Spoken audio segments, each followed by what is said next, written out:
நண்பர்களே 12ஆம் வகுப்பு தமிழ் இயல் 1 உயிரினம் ஓம்பப்படும் அப்படிங்கிற அந்த இயலில் நம்மளுடைய உரைநடை உலகமான நமது மொழியின் அடையாளங்களை மீட்டவர் அப்படிங்கிறதுடைய நுழையும் முன் பகுதி பார்த்துருந்தோம். அதோடைய ஒரு சிறு முன்னுரைகளையும் இங்கே பார்த்துருந்தோம் அப்படின்னு சொல்லலாம். முதல் பாகத்தில். இரண்டாம் பாகத்தில் நம்ம எதெல்லாம் பார்க்க போகிறோம் அப்படின்னா இளமை கால வாழ்க்கை, அது மட்டும் இல்லாமல் தொடக்க கால ஆய்வுகள். யாரை பற்றிய கதை அப்படின்னா மயிலை சீனி வெங்கடசாமி அப்படிங்கிறவர். ஸோ அவர் என்ன பண்ணியிருக்காரு அப்படின்னா பல ஆய்வுகளை, பல தொல்லியல் மற்றும் கல்வெட்டு சார்ந்த பல தரவுகள் அப்புறம் செய்திகள். ஸோ செய்திகளை அறிஞ்சு தன்னுடைய புத்தகங்கள் மூலயமா தாம் பள்ளி ஆசிரியராக பணிபெற்று இருக்கும் பொழுதே, ஆசிரியராக பணியாற்றிட்டு இருக்கும் போதே அவருடைய பல கட்டுரைகள், பல இதழ்களையும் எழுதி வெளியிட்டிருக்கிறாரு. அது மூலயமா நம்மளுடைய தமிழ் பண்பாட்டு, அதோடைய செழுமை, அதோடைய பழமை, தொன்மை அப்படிங்கிற நிறைய விஷயங்களை வெளியிட்டிருக்கிறாரு. அவரை பற்றிய முதல் இளமை கால வாழ்க்கையை பற்றி பார்க்கலாம். ஸோ மயிலை சீனி வெங்கடசாமி ஆண்டு 16/12/1900 ஆண்டு சென்னை மயிலாப்பூரில் பிறந்தார். தந்தை சீனிவாசன் சித்த மருத்துவராகவும் அவருடைய அண்ணன் கோவிந்தராசன் தமிழாசிரியராகவும் விளங்கியமையார். இளமையிலே தமிழ் மீது தனியாத மற்றும் நுணுகி ஆராயும் திறனும் பெற்றவராக இருந்தார்.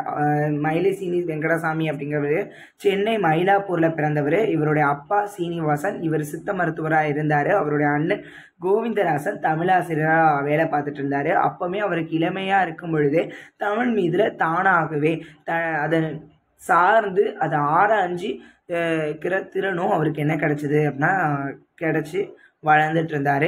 ஏன்னா அவருக்கு தமிழ் மேல ஒரு ஆர்வம் பெற்றார்.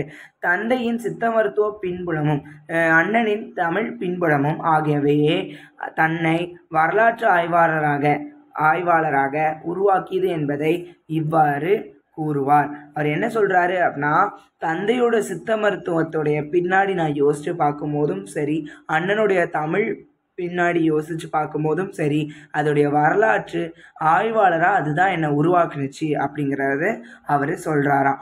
தமிழ் பற்று முன்னோர் வழியாகவே எனக்கு கிடைத்த சீதனம். இது அவர் சொல்ற மாதிரி தான் கோட்ஸ் கொடுத்துருக்காங்க. தமிழ் பற்று முன்னோர் வழியாக எனக்கு கிடைத்த சீதனம் அப்படின்னு சொல்றாரு. எங்கள் வீட்டில் ராமாயணம், மகாபாரதம் போன்றவற்றையும் ஏட்டு சுவடிகளையும் நிறைய இருந்துச்சு. ஏட்டு சுவடுகளை எடுத்து புரட்டி பார்த்தேன். எதுவும் புரியாது. பின்னால் இவற்றை எல்லாம் படித்து ஆராய வேண்டும். அதுக்கடுத்து நான் அதெல்லாம் படித்து பார்க்கணும், அதை பற்றி ஆராயணும் அப்படிங்கிறத என்ன பண்ணுறாரு அப்படின்னா ஆசைப்படுறாரு.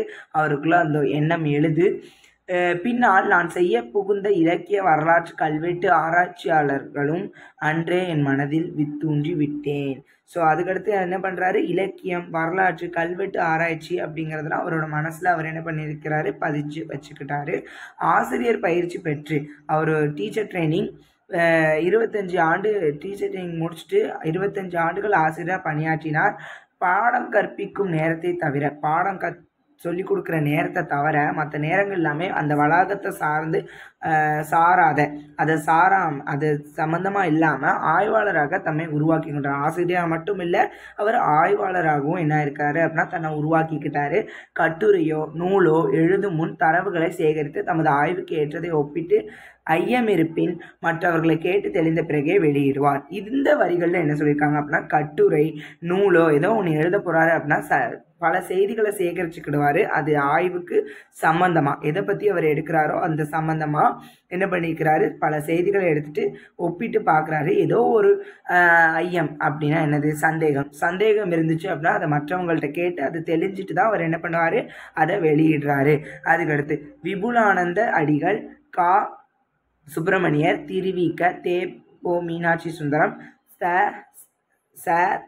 சர்க்குணர் ஆகிய அறிஞர் பெருமக்களிடம், அந்த மாதிரி ஒரு அறிஞர்கள் எல்லாருமே அந்த காலத்தில் அறிஞர்கள் அவங்களுடைய தொடர்பு கொண்டு ஆய்வு கட்டுரைகள் என்ன பண்ணுறாரு அப்படின்னா ஆய்வு கட்டுரைகள் மற்றும் இதழ்களை வெளியிடுறாரு. குடியரசு, ஊழியன், செந்தமிழ் செல்வி, ஆரம்ப ஆசிரியன், லட்சுமி அப்படிங்கிறதெல்லாம் வெளியிடுறாரு. ஸோ இங்கே உங்களுக்கு அவருடைய ஆய்வு கட்டுரைகள் மற்றும் இதழ்கள் கேட்கறதுக்கு வாய்ப்பு இருக்குது. இதை பார்த்து வச்சுக்கோங்க. அது மட்டும் இல்லாமல் அவருடைய குறிப்பு, அவருடைய தந்தை, அவர் பிறந்த ஊர், அது மட்டும் இல்லாமல் இதெல்லாமே ஒரு மதிப்பெண் வினாக்களில் கேட்குறதா இருக்குது. தந்தை சீனிவாசன் என்ன வேலை பார்க்குறாரு, அவருடைய அண்ணன் என்ன வேலை பார்த்தாரு, எதனால் அவருக்கு ஆர்வம் வந்தது அப்படிங்கிற எல்லா விஷயங்களும் நீங்கள் கேட்டாங்கன்னா எழுதலாம். இப்போ தொடர் அந்த கதைகளில் என்ன சொன்னோம், அவருக்கு எப்படி வந்துச்சு, ஆர்வம் வந்துச்சு, எதனால அப்படிங்கிற அவரே சொல்கிறாரு. அவர் பல விஷயங்களை எப்படி பல புத்தகங்கள் இலக்கியங்களை பார்க்கும்போது புரியலை, அது புரியலை, ஏன் புரியலை, அதுக்கு பின்னாடி என்ன இருந்துச்சு அப்படிங்கிறத ஆராயிறாரு. அந்த எண்ணம் அவருக்கு வருது. அவர் 25 ஆண்டுகள் ஆசிரியராக பணியாற்றுறாரு. பாடம் கற்றுக் கொடுக்குற நேரத்தை தவிர மித்த நேரங்கள் எல்லாமே இந்த கட்டுரைகள் எழுதுறது அது சம்மந்தமாக ஒரு ஆய்வாளராகவே அவரை மாற்றிக்கிட்டு இருக்கிறாரு அப்படிங்கிறத நம்ம என்ன பண்ணுறோம் அப்படின்னா சொல்கிறோம். யாருக்கிட்டலாம் தொடர்பு கொண்டு அவருடைய சந்தேகங்களை மீட்டுக்கிட்டு என்னென்ன ஆய்வு கட்டுரைகள் மற்றும் இதழ்களை எழுதியிருக்கிறாரு, வெளியிட்டிருக்கிறாரு அப்படிங்கிறது இளமை கால வாழ்க்கையில் நம்ம பார்த்துருக்கோம். தொடர்கால ஆய்வுகளை பார்க்கலாம். ஸோ தொடர்கால ஆய்வுகள் அப்படின்னு சொல்லும்போது இந்த விஷயங்களை நம்ம எதை சம்மந்தமாக பார்க்க போகிறோம் அப்படின்னா என்னென்ன ஆய்வுகளை அவர் மேற்கொண்டாரு அப்படிங்கிறத நான் அடுத்த வீடியோவில் பார்க்கலாம். அண்ட் இந்த காணொளி ரொம்ப பெருசாக இருக்கும் அப்படிங்கிறதுனால நான் இளமை கால வாழ்க்கையும் முதல்ல உள்ள நுழையும் முன் பகுதிங்கிறது எல்லாத்தையுமே சொல்லிட்டேன். நன்றி. அடுத்த வீடியோவில் சந்திக்கலாம்.